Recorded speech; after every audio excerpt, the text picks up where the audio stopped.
de que candidato está mais próximo? O votómetro Presidenciais do Observador dá uma ajuda a perceber. Basta responder a 15 perguntas e, se quiser, afinar as respostas. E o votómetro revela de que candidato está mais próximo e mais distante. O votómetro Presidenciais está disponível em observador.pt e tem o apoio da Toyota.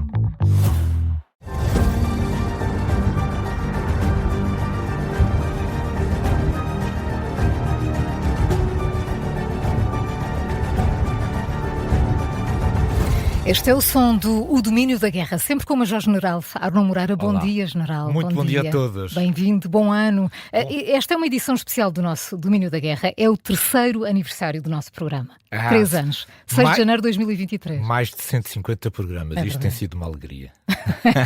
Vamos assinalar esta data com uma análise detalhada sobre a Venezuela. General, talvez fosse interessante começarmos por um enquadramento geral e depois a passarmos aos desenvolvimentos mais recentes, até porque todos os dias há notícias novas. Bom, a Venezuela é um país que, do ponto de vista geográfico, se situa na costa norte da América do Sul e é banhada pelo Mar das Caraíbas. Tem uma extensíssima fronteira terrestre. Tem uma fronteira terrestre com 3 países. É importante olhar para esta fronteira terrestre. Tem uma fronteira terrestre de 2.200 km com a Colômbia. Uma fronteira tamanho semelhante com o Brasil.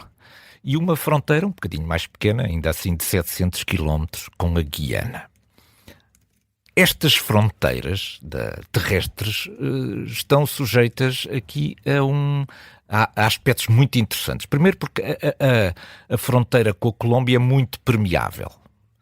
Depois porque a fronteira com a Guiana está em disputa há muito tempo porque a Venezuela quer anexar uma região da Guiana. A única que se mantém relativamente estável é a fronteira com o Brasil, dada a dimensão e o potencial, naturalmente, do Brasil.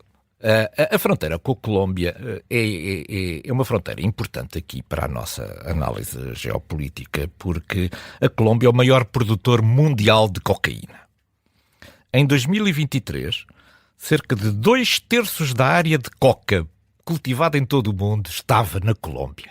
Portanto, é uma espécie de grande monopolista da cocaína no mundo. Em 2024, a Venezuela tinha cerca de 28 milhões de habitantes. Mas, de acordo com as Nações Unidas, cerca de 8 milhões de venezuelanos tiveram de abandonar o país durante os regimes de Hugo Chávez e Nicolás Maduro. Do ponto de vista das suas dimensões, é um país enorme. É quase 2 vezes o tamanho de Espanha. E calcula-se que tenha as maiores reservas de petróleo do mundo. E agora entramos aqui na palavra-chave. Na palavra-chave petróleo. Em 2023, o petróleo da Venezuela era exportado sobretudo para 2 países. Para a China, para onde iam 68% da produção, e os Estados Unidos, 23%. Os outros países tinham dimensões muito pequenas do ponto de vista da exportação. A Espanha, 4%, e Cuba também 4%. Simplesmente, Cuba é importante no meio desta equação toda do mundo de Trump e do hemisfério, da luta pelo hemisfério ocidental. Porque isso é que também já faz parte da narrativa, exatamente, não é? Porque Cuba recebe petróleo também da Venezuela e entrega serviços, nomeadamente os serviços de proteção a Maduro, como acabámos por descobrir e de que falaremos mais tarde. Bom, as grandes descobertas de petróleo na Venezuela foram feitas a partir de 1922. Em 1929, 7 anos depois destas primeiras descobertas, a Venezuela já tinha passado completamente a sua economia de um país rural para uma economia baseada no petróleo. Passaram a ser o 2º maior produtor mundial em 1929, depois dos Estados Unidos. E mais de 100 companhias internacionais investiam e exploravam esse petróleo. O petróleo venezuelano é um petróleo diferente dos outros. É um petróleo pesado, que permite produzir, para além de gasolina, permite produzir um conjunto de outros produtos interessantes. O asfalto, o óleo de aquecimento e o diesel. Em comparação, o petróleo que os Estados Unidos produzem no Texas é um petróleo leve, serve sobretudo para gasolina. Em 1999, Hugo Chávez tomou o poder, transformando a Venezuela num país socialista revolucionário.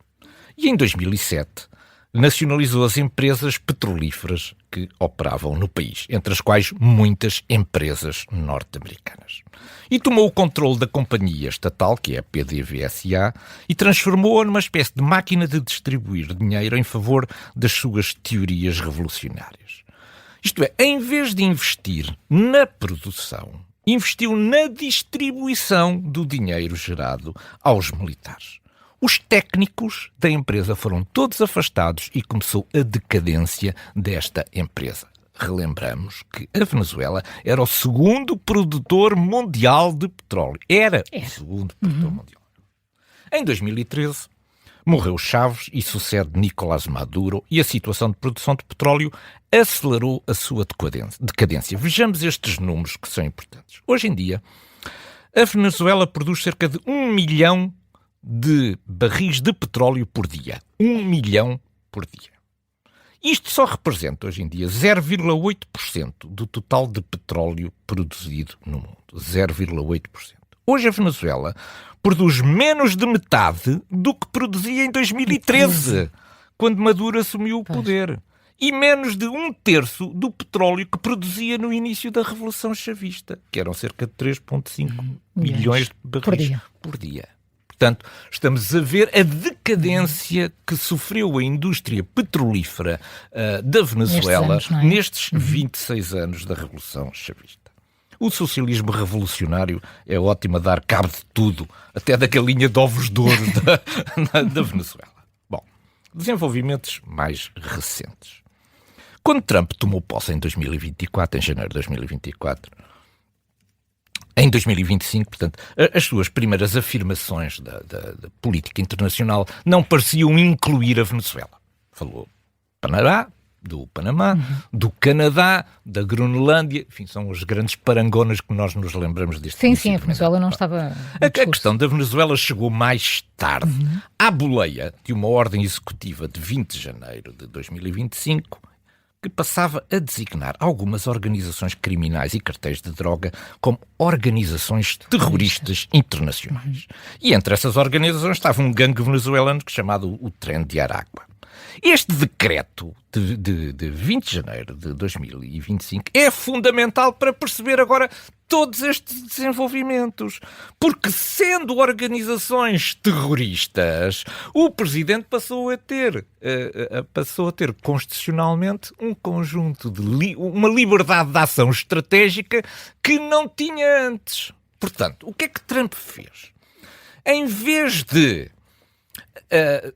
mudar uma lei que lhe permitiria ter maior liberdade de ação estratégica, mudou o nome das organizações. As organizações passaram a ser classificadas como organizações terroristas e, portanto, ele ganhou liberdade de ação como Presidente dos Estados Unidos para atuar nesta área. Portanto, esta mudança conceptual permitiu-lhe, a 19 de agosto, deslocar 3 fragatas para junto da Venezuela. E o dispositivo militar não cessou de crescer. Em poucas semanas, chegaram mais 3 navios de anfíbios de assalto, um submarino, várias aeronaves de combate e o estacionamento de F-35 em Porto Rico em setembro. Setembro é um mês decisivo. No dia 2 de setembro, forças militares dispararam e afundam o que Trump definiu como uma embarcação que transportava droga. Morreram 11 pessoas e depois disso já morreram muitas dezenas mais. Nos dias seguintes, outros ataques se seguiram. Portanto, estamos a ver aqui a importância que teve o decreto de 20 de janeiro, que lhe deu uma liberdade de ação, podendo empregar forças de natureza militar contra aquilo que eram coisas que até aí eram de natureza policial e civil.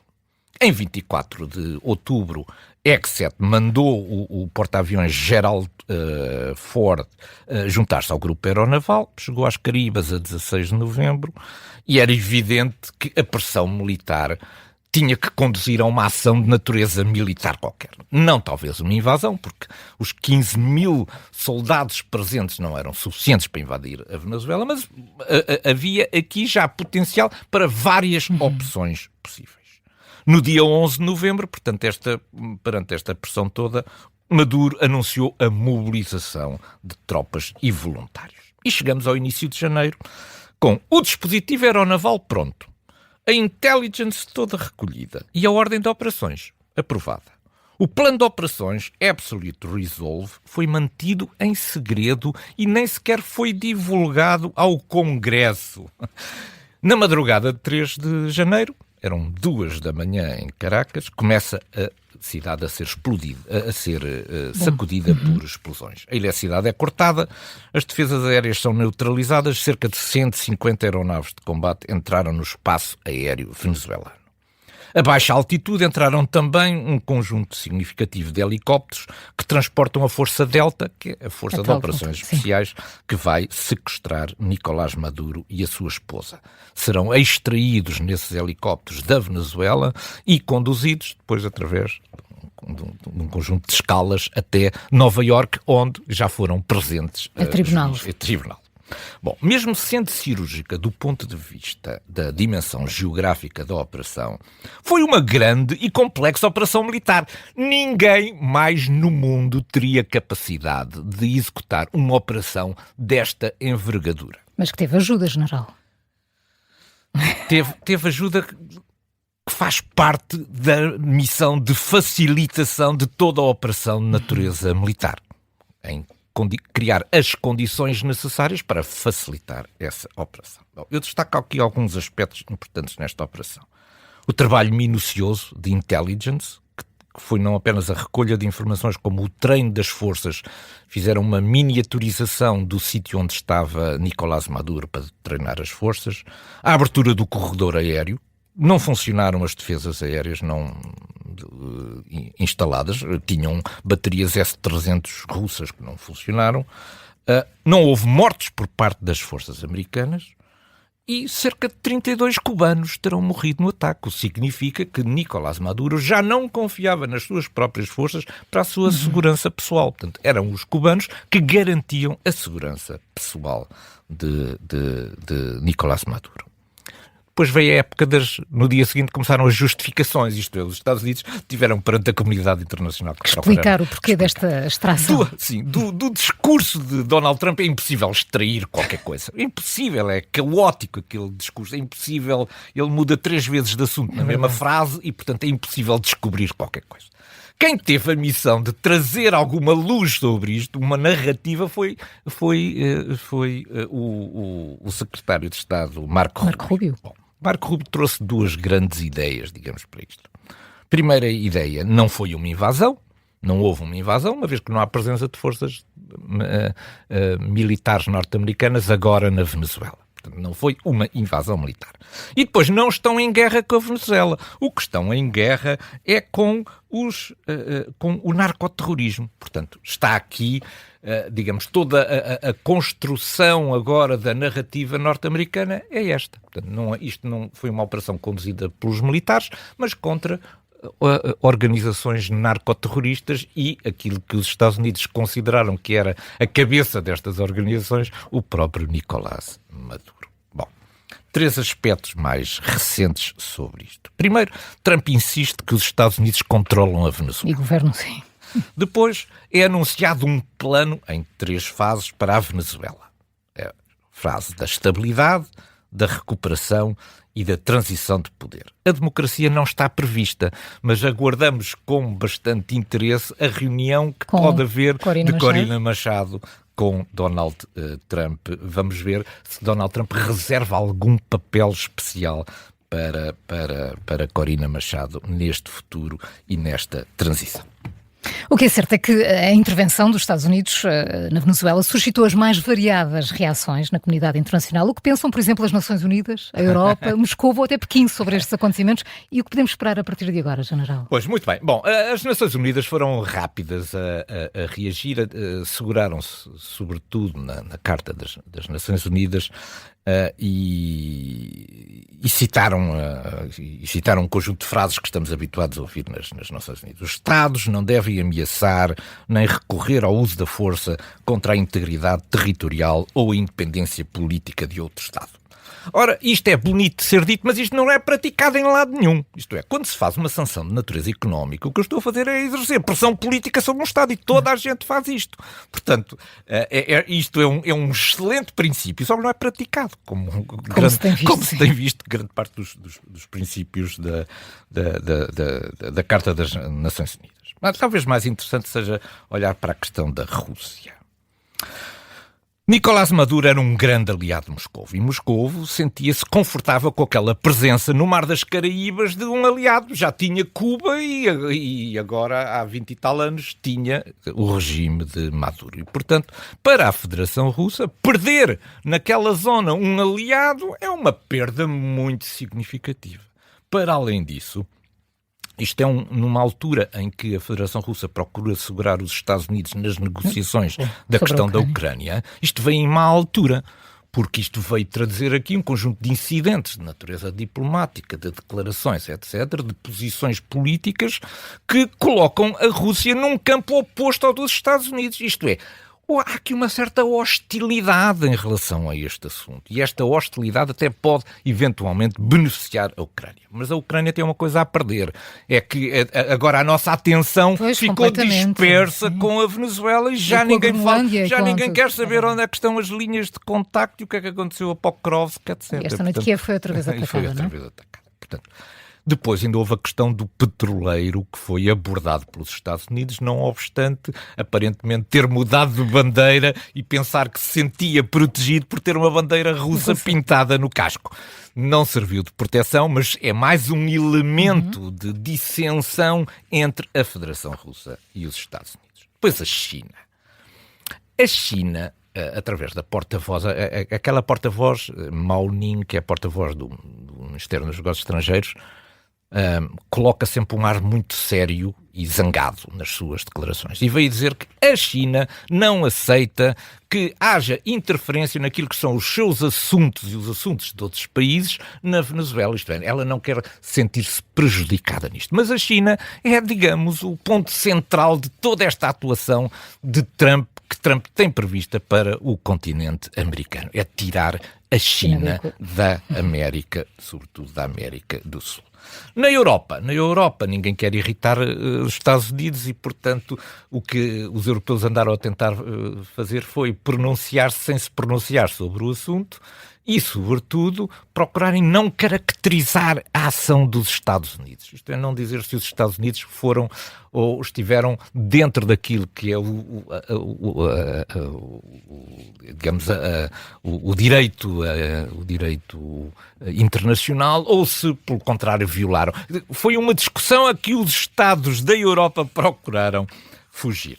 E, portanto, e em resumo, esta operação veio abalar o mundo. Abalar o mundo. Sem dúvida. Abalar o mundo. Porque os Estados Unidos, e basta ver a última declaração de Trump a dizer que o único limite ao meu poder é a minha moralidade, e a moralidade sabemos em que águas para, e portanto o mundo está em choque com isto e ainda andamos todos à procura de maneira de reagir a este assunto. Agora, todos, inclusive a Europa, não é? Inclusive a Europa.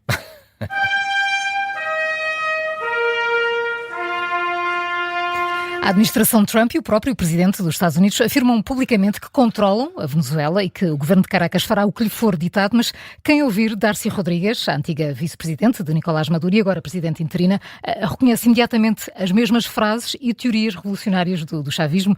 General Arno Moreira, cortina de fumo é esta sobre quem gere efetivamente a Venezuela?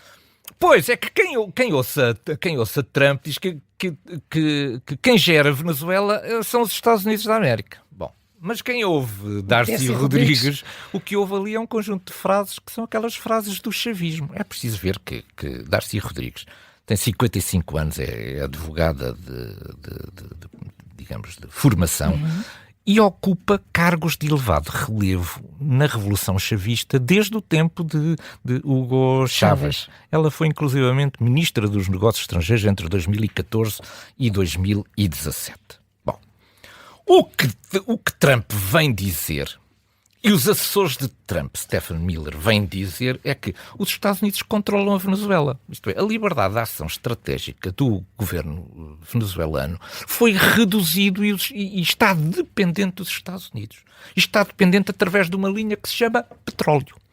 Isto é, a Revolução Chavista fez depender toda a economia venezuelana do petróleo. E agora esse petróleo é exportado por via marítima.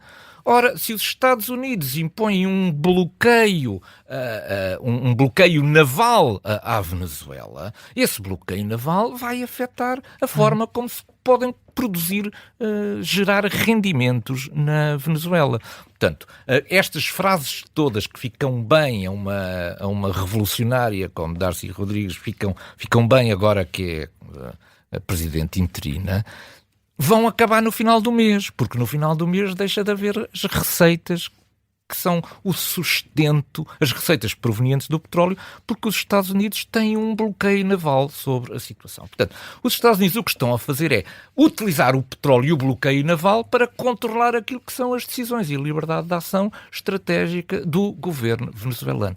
Portanto, vamos ver quanto tempo mais duram estas declarações de natureza revolucionária, porque o dinheiro no final do mês vai faltar e vai ter que abrir aqui um diálogo e em condições muito difíceis com os Estados Unidos sobre aquilo que são, digamos, os proveitos e as capacidades da Venezuela em gerar as receitas que sustentam um Estado revolucionário que depende inteiramente daquilo que são as receitas provenientes do petróleo.